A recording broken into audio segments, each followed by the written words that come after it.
All right, welcome everybody. Thanks for being here this evening. It's nice that we're here during the first Garrison weekend. These guys come in for the first Garrison weekend on a Friday night, spend the night here, so we're fortunate enough to have them doing a little display for us. So thank you Frank, thank you guys for doing that. Sure. So it's makes it even more special. So want to thank you all for being here tonight, and especially thank you to our donors that help make this project possible. So I got a chance to mingle a little bit with you during the social hour, and got to meet many of you that I haven't met before. But if I didn't get a chance to do that, I'm Bob Sell, president of Friends of Fort Clinch, and on behalf of our board of directors and the Fort Clinch State Park Management team, want to thank you all for being here. You know, this as you came down the Sally Port this evening, you notice the flag is vertical. So if you've been here in the last month or two, you've noticed it was kind of on the ground, and it's been horizontal, and there's a lot of work that had to be done to that to get it ready to get to this point. And so you know, this whole thing just started as an idea back in February when the Friends of Fort Clinch said, you know, we would like to have a donor event to where we could get the community involved in something that's meaningful and something that wasn't in our annual plan with the state park. So we went to the management team and Frank here and said, we need a project to do that we could get the community involved. They didn't have to think about it very long. And they said, you know, what we really need is a new flagpole, because the other one is 18, approaching 20 years old, and it's deteriorating, and we really don't feel good about flying a flag on windy days on it because it's getting a little stressed. So, the big issue to start with said, yeah, well, we'll try to raise the funds for that, but it was just finding the pole. Frank here worked a long time trying to do that, and a little bit, he has some people to thank for helping him find that pole. So we get the pole in the park, and I think Gary is here. He's done a lot of work on this pole, amazing work that they had to do. So his team, they got together, first of all, cut it the size that they need. And this pole is 65 feet above ground, so it's 5 feet taller than what we had here before. And then, and if you think about the base of this pole, and this pole is a tree. It's crooked. It's not round. So there's a lot of stuff that had to be done. The 5 feet that's underground, Gary and his team whittled away on this thing to get it perfectly round, and also the right diameter to fit in a steel sleeve that goes 5 feet underground. So it's amazing work that these guys have done. So a big hand to the park management people that did all this work. So the pole's now ready to go into the ground, but the problem is we have an old pole here. Well, that's easy. We get a chainsaw, we saw it off, and in about less than 5 minutes, the pole will be gone, right? Yeah. It'll be down. But we had some reenactors here that had a better idea. I think it was a better idea. It's like, wait a minute, let's get in period uniform, and we'll chop this down like it may have been done in 1864 with an axe. So we filmed it. I don't know if y'all saw the film of the boys chipping away at the pole, but it came down after a couple hours of hacking away at it. But we edited the video down so you can enjoy it. It's in a couple of minutes, so if you want to see that, go to Friends of Fort Clinch YouTube channel, and you'll see the old flagpole coming down. So, it's really been quite a journey from February to get here to where we are today. But today is the final step in the process. So we ordered a custom-made flag that's going to go on the pole this evening, and hopefully we keep this little onshore breeze, so it'll be quite the spectacle to fly. And it's a bigger flag than we had before. It's 15 by 25, and that's in feet, folks. This is a big flag. So it's going to be great to see that flying here. And it's not just any old flag. This flag has 35 stars on it, so it had to be specially made. And that's a representation of what would have been here in 1864. Now, I'm not going to give you any more history than that because I am not the history expert. Because we have the history expert here. This is Frank Ofeld, and Frank's a history major. He's our local historian. He's a park service specialist. He's been with the state park for over 30 years. He's written a couple of books on Fort Clinch and Fernandina Beach. So I'm not here to push his book, but I did read one that I would recommend, and it's Fort Clinch, Fernandina, and the Civil War. I read that recently, and it's packed with some great information. So if you're into history, and if you're in the local area and you love Fernandina, you might want to check that book out. You can get it at the gift shop, you can get it at wherever you buy books, Amazon, whatever. But before I turn it over to Frank, I want to recognize a couple of folks. So we have some memorial gifts to recognize. So Miss Vicki Turner made her donation in memory of her late husband, Russell E. Turner. And Russell was a familiar face here at Fort Clinch because he jogged in the park 4 to 5 days a week. So a lot of people knew him here. And unfortunately, I think it was May 22nd, 2010, that Russell passed away inside the park jogging.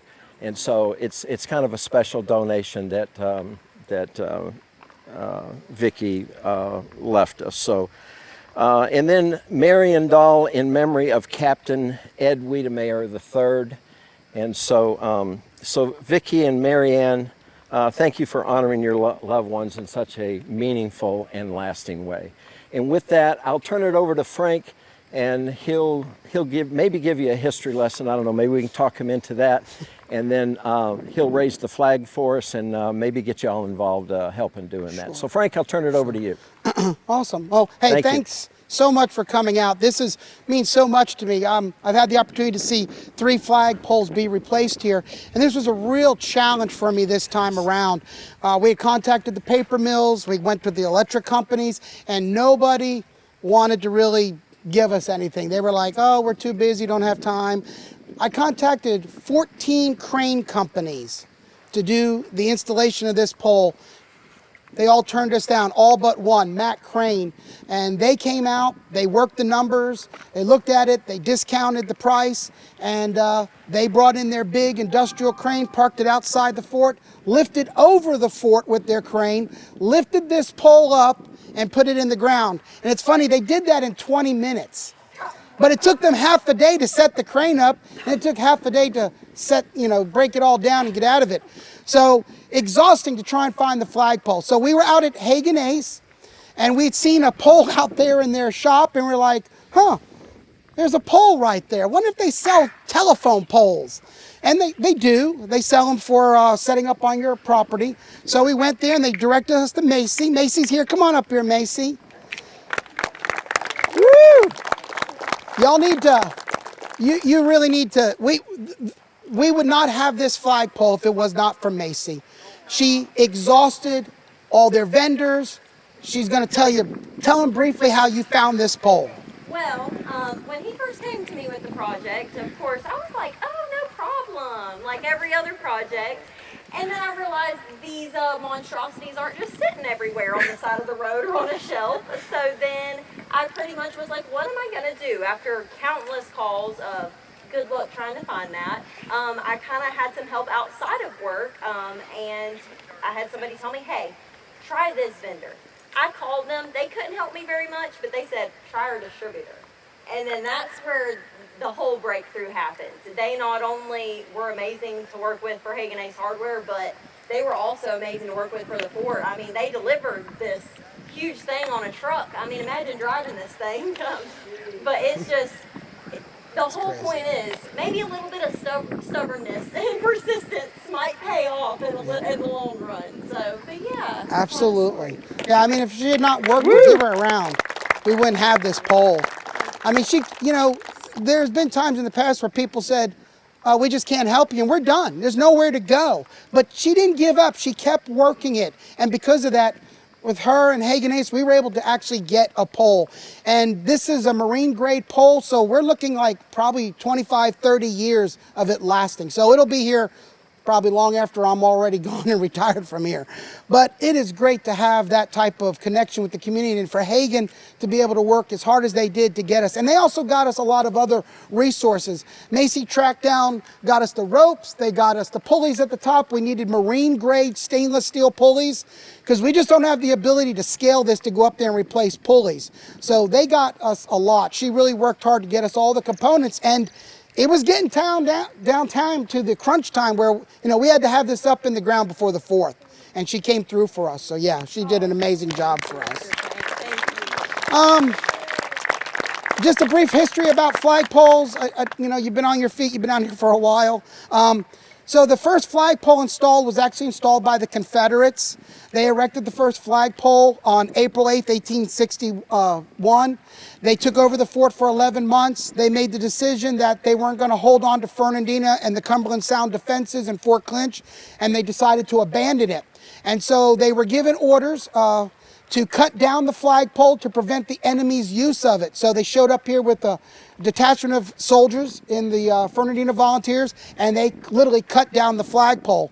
On the morning of March 3rd, 1862, the federal forces had arrived here. They arrived inside Fort Clinch. Sailors and Marines entered into the fort. They found the flagpole laying on the ground, been cut.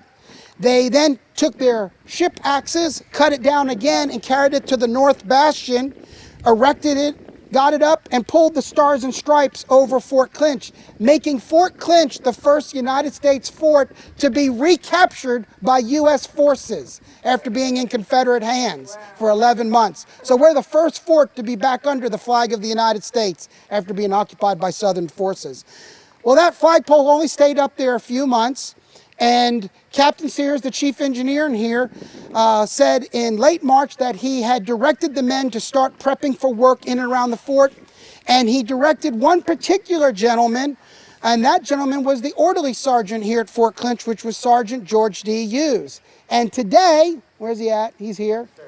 He's on the staircase over there. Bill, there he is. So Mr. Bulger is a donor as well to the flagpole here.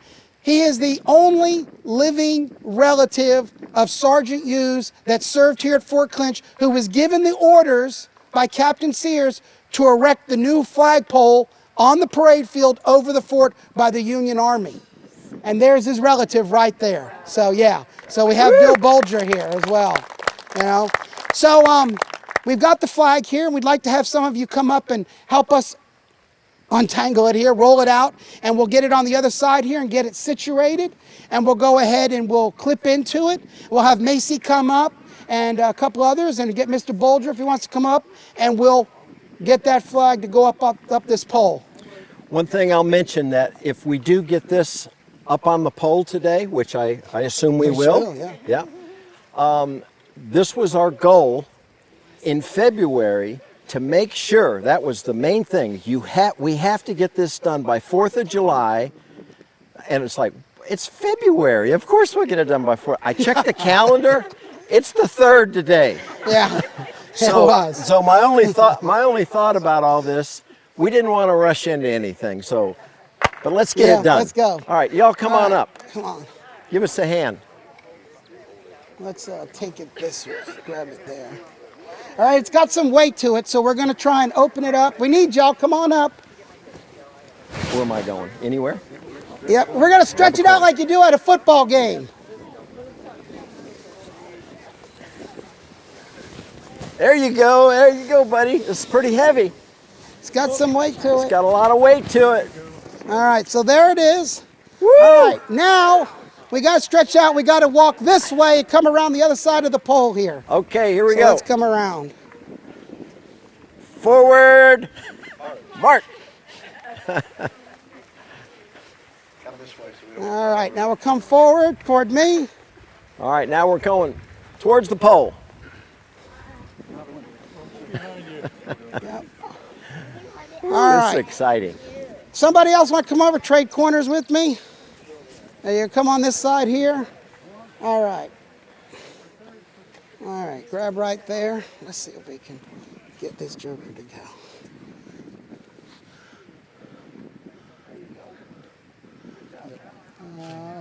One more. All right, pull this side up.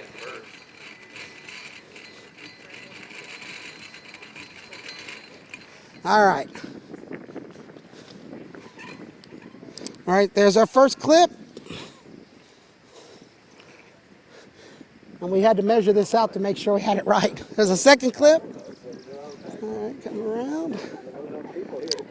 Third. 4. What's his name? Bill. Bill? Fifth. That's the donor. All right. Macy, come over here. Major donor. Bill, come over here. All right, y'all hold on to it, and it's gonna come up on that side there. All right, ready? Present arms. Woo! Yeah, baby.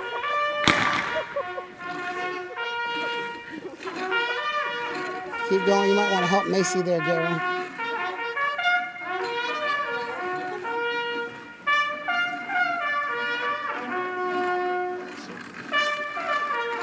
So pretty, buddy. Oh, man.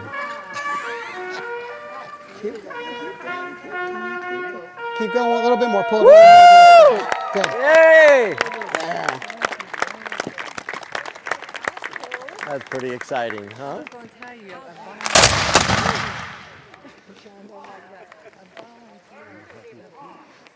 Only one fired? Yeah, it's fine. There, we got it.